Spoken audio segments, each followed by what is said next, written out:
Sumainiyo ang Panginoon. At sumayo rin. Ang mabuting balita ng Panginoon ayon kay San Lucas. Papuri sa iyo, Panginoon. Noong panahong iyon, umahon sa Jesus sa isang burol at magdamag na doong manalangin. Pinaumagahan, tinawag niya ang kanyang mga alagad at pumili siya ng 12 sa kanila na tinawag niyang mga apostol. Si Simon na pinanganlan niyang Pedro at si Andres na kanyang kapatid. Sina Santiago, Juan, Felipe, Bartolome, Mateo, Tomas at Santiago na anak ni Alfeo. Si Simon ang makabayan, si Judas na anak ni Santiago at si Judas Iscariote na naging taksil. Bumaba si Jesus kasama sila at tumayo sa isang patag na lugar. Naroon ang marami sa kanyang mga alagad at ang napakaraming tao buhat sa Judea at Jerusalem at sa mga bayan sa baybaying dagat ng Tiro at Sidon. Bumuroon sila upang makinig sa kanya at mapagaling sa kanilang mga karamdaman. Pinagaling din niya ang mga pinahihirapan ng masasamang espiritu at sinikap ng lahat ng tao na mahipo siya sapagkat may taglay siyang kapangyarihang makakapagpagaling ng lahat. Ang mabuting balita ng Panginoon. Pinupuri ka namin, Panginoong Heso Kristo. Maupo po tayo. Marami pong sumunod sa ating Panginoon sa Kristo. Maliban pa po yung mga individual na gustong magpagaling ng kanilang karamdaman at yung mga inalihan ng demonyo. Marami ang sumunod sa Kanya, hindi lamang ay yung pinakain niya ng 5,000 katao, na mga lalaki pa lamang yon, wala pang kasamang mga asawa at kanilang mga anak. Ibig sabihin, higit pa sa 5,000. Maraming sumunod sa Panginoon, pero meron siyang pinili ding mga disipulo, the 72 disciples. Sa 70 disciples na ito, pumili ng 12 ang ating Panginoon. Pero po ito'y hindi pagpili lamang na basta na lamang niyang pinili. Ito'y kanyang pinagnilayan. So ibig sabihin, kung atin po sigurong ikukumpara sa korporasyon sa panahon natin ngayon, at kung ikukumpara din natin ang ating Panginoon sa Kristo na pumili sa kanila ni isang guro na mamumuno, hindi lamang sa korporasyon, kundi ang pagpapalaganap ng mabuting balita, hindi lamang sa loob ng mamamayan ng Israel, kundi sa buong mundo. Wala po siguro makakapasa. Dahil si Pedro, mangingisda, ang kanyang kapatid na si Andres, kasama niya, kaibigang si Santiago at Juan, mga mangisda, the inner circle ng ating Panginoong si Kristo. At yung iba ay magkakaiba ng karakter ng mga estado ng kanilang buhay. Sino mag-akala? Siguro, kung korporasyon, ay baka si Judas lang makakapasa. Dahil at least, sa kanyang kapanahunan, pinili siya, naging ingat yaman. Ibig sabihin, nandoon pa lamang pinagkakatiwalaan na. Pero alam natin ang pangyayari. Mga kapatid, ang pagtawag nito ng ating Panginoon sa kanya mismong inner circle, mga apostoles, na ibig sabihin, pinadala, the one who are being sent, the apostle, ay ang atin din pong panawagan bilang tagasunod ng ating Panginoon sa Kristo sa kasalukuyang panahon. Tinawag po tayo. Ibig sabihin, pinili, hindi po ito galing sa atin. Galing sa ating unworthiness, nang hindi kaaya-aya ng ating pagkatao, pinili tayo magiging Kristiyano. Maganda pong pagnilayan dahil sa mga darating na araw, linggo, ay eleksyon na rin. Alam po natin sa Pilipinas, maganda po itong pagnilayan dahil ang pagpili ng ating Panginoon si Kristo sa kanyang inner circle na ipapadala sa pagpapalaganap ng mabuting balita ay dapat magiging huwaran din sa gustong maglingkod. After all, ang pagtawag nitong 12 apostoles ay para paglingkuran ang Diyos. Ito ay biyaya. Biyaya po ito na hindi mula sa kakayanan ng mga individual, kundi sa kakayanan mismo at kalayaan ng ating Panginoong Kristo na siyang malayang pumili sa mga taong ito sa kabila ng marahil na ating pag-isip sa kanila ay walang kakayanan dahil sa kanilang mga estado sa buhay. Ito din po dapat ang huwaran ng mga maglilingkod. Hindi lamang sa maglilingkod, maging sa atin din po na paglilingkuran. Na halimbawa, sinabi ko nga kanina, malapit na po ang eleksyon sa barangay. Ang atin pong kaisipan ay pipiliin ng tao. We have to understand this, sisters and brothers. Pag ikaw ay tatakbo at gagamit ka ng pera at sasabihin mo na maglilingkod ako, at yung atin mismong pamamaraan ay piliin ka ng mga tao na malaya. Pero kung ikaw ay gagamit ng pera at bibilhin mo, anong dignidad ang ipapakita mo sa Diyos at kapwa-tao? Sasabihin ng iba, Father, hindi ako mananalo pag hindi ako gumamit ng pera. Precisely in that context, ang nagiging basihan mo ay ang perang bibilhin mo para ikaw iluluklok, hindi ka pinili sa pamamagitan ng malalim na pagninilay at pagdarasal sa mga taong pipili na binigyan ng kapangyarihan ng ating Panginoon Kristo to discern also, to pray kung sila ay mamimili. Kaya nga po minsan, nakakalungkot isipin at nasasabi ko ling, bakit mayroong pang eleksyon pag yan ang mga pamamaraan? Ibig sabihin, magbidding na lang tayo. Ilagak ang lahat ng pera, lahat ng kandidato. Kung sinong pinamakalaking pera, ayun na lang mananalo. After all, that is all what's happening in us. Hindi na tinitingnan ang sagradong pamamahayag ng katotohanan mula sa mga mamimili na ito'y mula sa Diyos. Ito'y mula sa discernment natin. Ito'y mula sa pagdarasal natin. Napakaganda di pong maglingkod pag ika'y ginusto ng tao ng karamihan nang wala kang ginamit na pera o dahas. Pero yung ating lipunan ay iba ang takbo ng kaisipan. Ibig sabihin, we want to serve on the basis of our own. But not at all.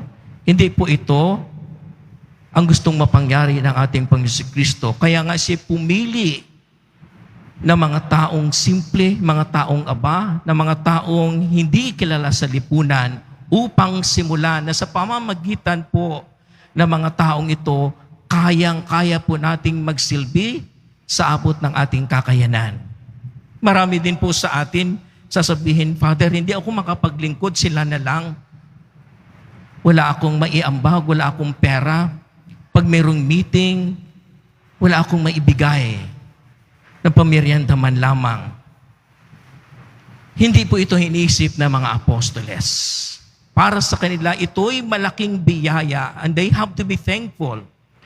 Mga kapatid, ano pong pinakaunang kasalanan ni Judas Iscariote? Hindi po dahil lamang sa ipinagkanulo niya si Jesus. Marami po sa kanila. Marami din pagkukulang na tulad ni Pedro.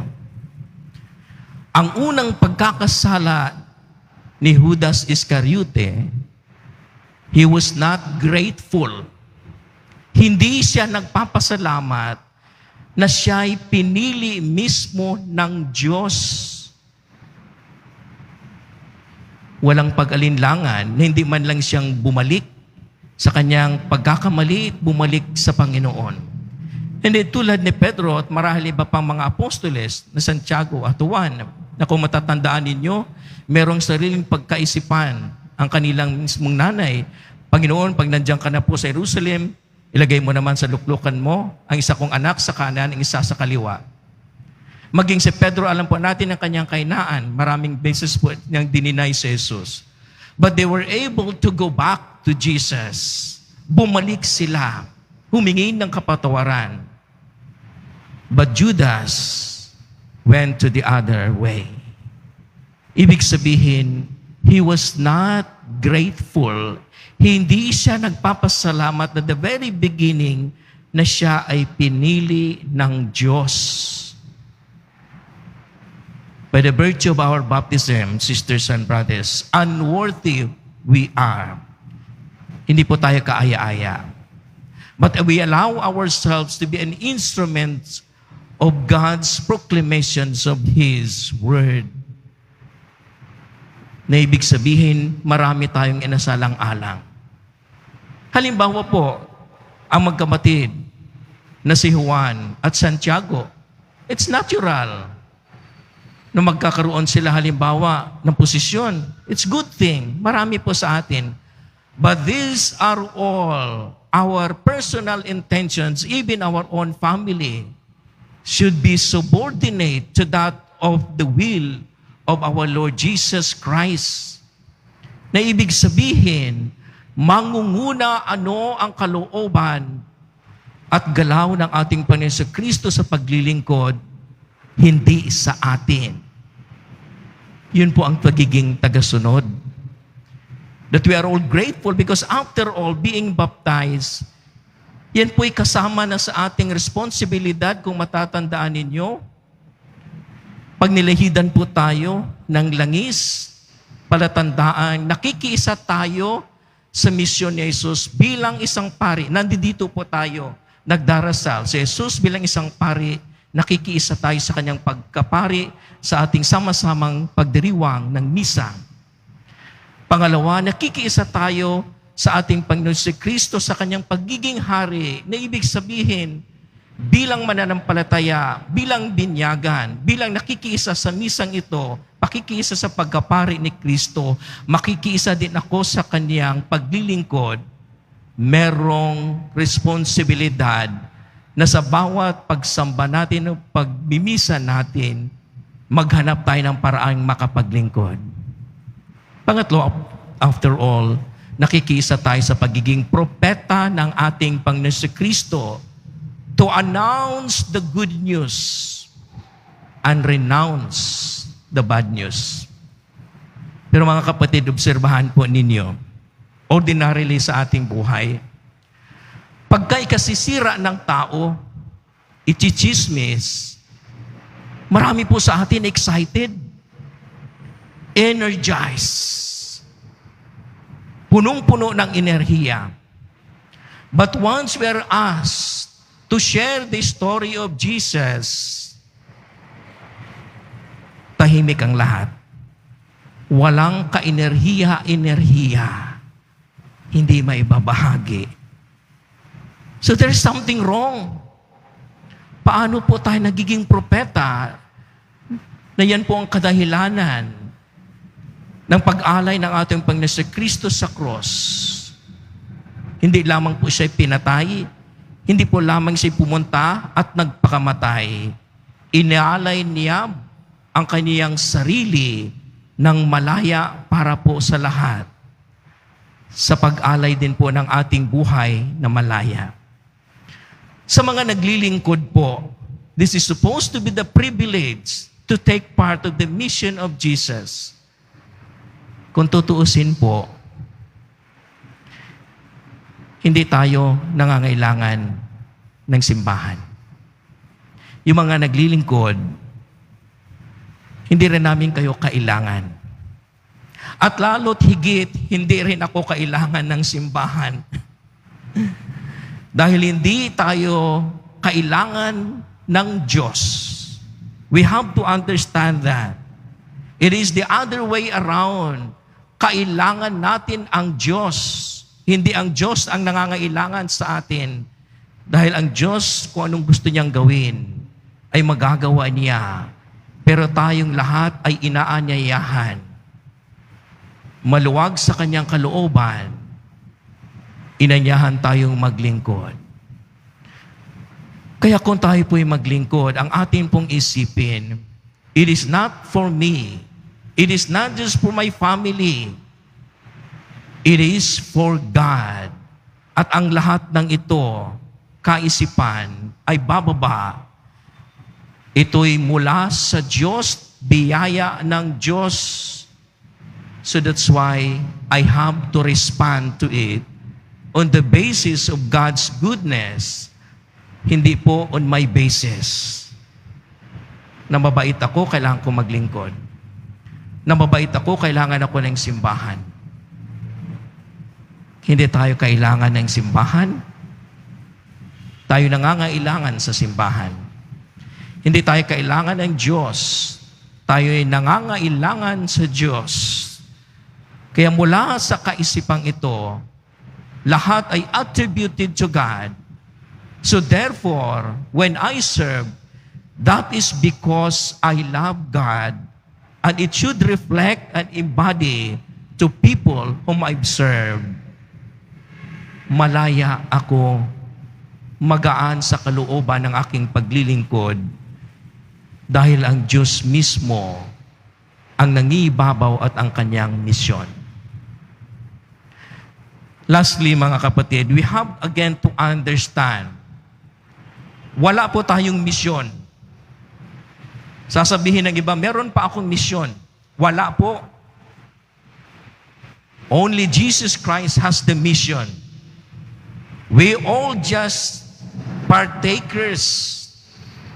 Nakikiisa lang tayo sa misyon ng ating Panginoon si Kristo, kung kaya't nangunguna itong ating susundin. Marami po tayong maririnig, meron akong misyon. Meron akong misyon. And at the end of the day, they do their own things, not anymore of Christ. Dahil gusto lang nilang maluklok. Gusto nilang sila'y nasa mataas. Gusto nilang kanila. But not anymore of God's. Not anymore of Jesus Christ. Pag makakarinig po ako ng mga taong sasabihin, may mission pa ako, duda na ako niyan. Rather than, I have to pray and discern of what God will be for me. I'll be instrument of His mercy, of His proclamation of His love. Instrumento lang po tayo. Siya lang po ang ating Panginoon sa Kristo ang may misyon, at ito'y lamang po ay ating susundan. Wala tayong sarili. Siya ang masusunod.